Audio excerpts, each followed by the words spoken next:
Hebrews chapter 2. We must pay closer attention, therefore, to what we have heard, so that we do not drift away.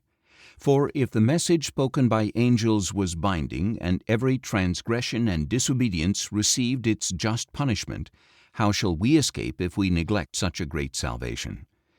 This salvation was first announced by the Lord, was confirmed to us by those who heard him, and was affirmed by God through signs, wonders, various miracles, and gifts of the Holy Spirit distributed according to his will. For it is not to angels that he has subjected the world to come, about which we are speaking. But somewhere it is testified in these words, "What is man that you are mindful of him, or the Son of Man that you care for him? You made him a little lower than the angels. You crowned him with glory and honor, and placed everything under his feet." When God subjected all things to him, he left nothing outside of his control. Yet at present we do not see everything subject to him. But we see Jesus, who was made a little lower than the angels, now crowned with glory and honor because he suffered death, so that by the grace of God he might taste death for everyone. In bringing many sons to glory, it was fitting for God, for whom and through whom all things exist, to make the author of their salvation perfect through suffering. For both the one who sanctifies and those who are sanctified are of the same family.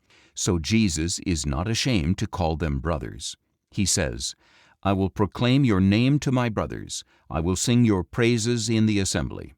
And again, "I will put my trust in him." And once again, "Here am I, and the children God has given me."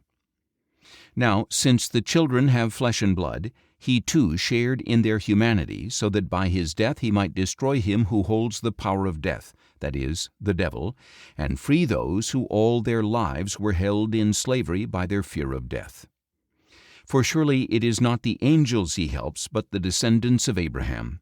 For this reason he had to be made like his brothers in every way, so that he might become a merciful and faithful high priest in service to God, in order to make atonement for the sins of the people. Because he himself suffered when he was tempted, he is able to help those who are being tempted.